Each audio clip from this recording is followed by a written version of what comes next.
vê vários episódios, né, alguns momentos da vida, quando tem o cego e Jesus pergunta para o cego: o que queres? Né, o que queres que eu te faça? Olha, o que o cego quer? Ele quer ver, quer enxergar, não é isso?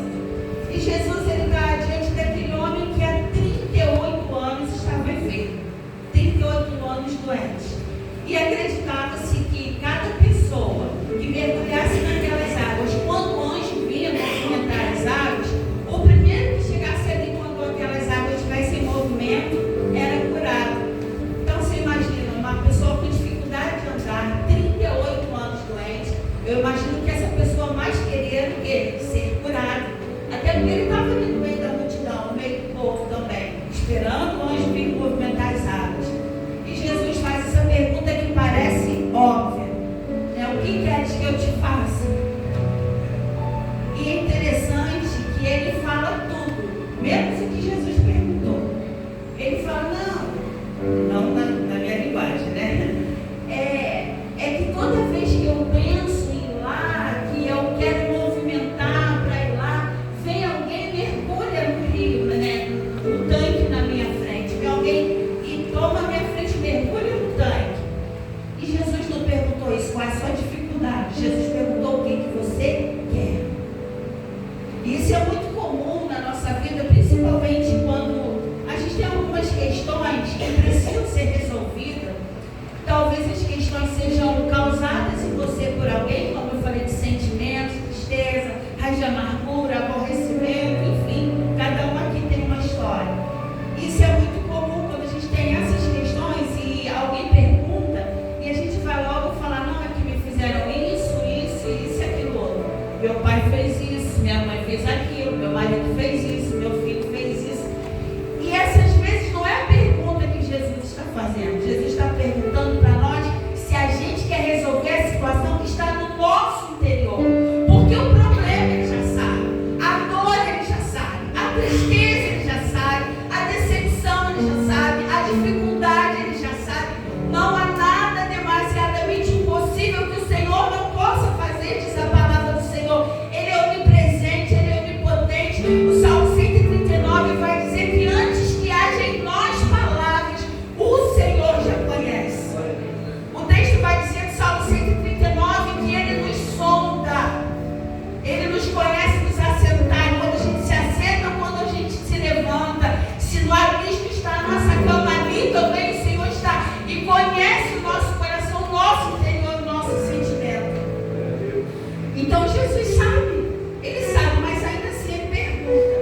E por que ele pergunta? Porque eu tenho aprendido, irmãos, eu tenho aprendido. Jesus pergunta porque ele quer ter certeza daquilo que a gente quer. Se a gente sabe o que a gente quer, se a gente está determinado nessa busca, nessa cura, e que a gente precisa bancar a nossa fala, a gente precisa assumir a nossa fala, decidir, porque em meio às nossas respostas que a gente vai dar para Deus, o posicionamento precisa ser nosso. E eu tenho aprendido duramente isso, porque Deus prova as nossas palavras. Eu sempre compartilho lá na igreja que eu fiquei muitos anos esperando a oportunidade de voltar a estudar. Porque quando eu estava lá no Rio, eu estava estudando e estava fazendo curso de história, estava no 4º período, eu tive que abandonar para vir para cá. E eu tinha um projeto, meu projeto era eu fazer história e depois eu vou fazer uma outra formação também, que na época era psicologia. E aí estava tudo no script, estava tudo organizadinho nos meus planos. Só que de repente eu venho para cá, aquele convite, né, dos nossos superiores, dos nossos líderes, olha, tem um desafio, uma igreja lá em Paraty e tal, precisa de uma família para estar lá. Enfim, a gente na fé, no amor, a gente aceita e chega aqui tantos desafios que a gente vivenciou. É uma mudança muito radical de onde a gente vivia. Enfim, os anos foram se passando e o meu desejo, o meu sonho parado, estagnado, e eu sempre colocava aquilo diante do Senhor. Enfim, nesse período também o Senhor me chamou para fazer teologia. Eu fiz os 4 anos, fiz a formação de teologia, mas o desejo do meu coração ainda é de voltar a estudar. Até que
cheguei tudo bem arrumado. Quem que eu me meti nisso? Mas era sonho, era desejo. Sabe, tem coisa que a gente quer, sonha, deseja, propósito, mas na hora que as coisas começam a acontecer, você vê as suas limitações. E aí é a hora do Senhor buscar a verdade no nosso coração. É isso mesmo que você quer? Então se mantenha. Porque apesar de ser o seu sonho, apesar de ser seu propósito, apesar de ser a sua família, apesar do Senhor te enviar, haverão dias difíceis sim. E a gente não pode retroceder por isso. Então, apesar de ser a sua família, o seu projeto, a sua casa, a gente vai ter dias difíceis sim. E por isso que Jesus pergunta para aquele homem: o que você quer que eu te faça? E ele começa a dar desculpa. E às vezes é assim, o Senhor está perguntando para nós: o que você quer? Qual é a tua realidade? Qual é a tua verdade? Ah, é porque minha mãe, é porque meu pai, é porque meu marido. O Senhor não perguntou de ninguém, o Senhor perguntou da gente. E às vezes é difícil falar da gente.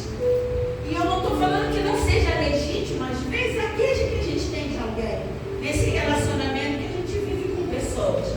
Às vezes é legítimo, você tem razão, você foi ofendido, você foi machucado, você foi magoado, mas o Senhor está perguntando para você, não está perguntando para o outro. Talvez o outro nem saiba que ele tenha te ferido.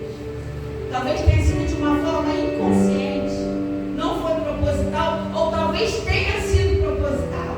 Mas o Senhor está perguntando para nós nessa noite: você quer se curar? Tem alguma questão na sua vida que precisa ser resolvida? Tem alguma coisa que eu posso fazer por você hoje em relação à sua família, às suas dores, ao seu interior? E a gente vai falar: meu pai, minha mãe, talvez as pessoas nem existam mais na nossa vida. E outra coisa, quem foi para o tanque foi lá o aleijado. Ele foi buscar. Ele foi buscar. Não dá para a gente cobrar dos outros aquilo que a necessidade é nossa. Quantos entendem isso nessa noite? A igreja está entendendo? Amém? Amém. Sabe, o Senhor está perguntando para nós: você quer ser curado? Irmãos, e é importante a cura, é necessária a cura. A palavra do Senhor, ela é bálsamo, ela é cura. Porque hoje à tarde, quando estava me ajeitando para vir para cá, me veio isso à memória.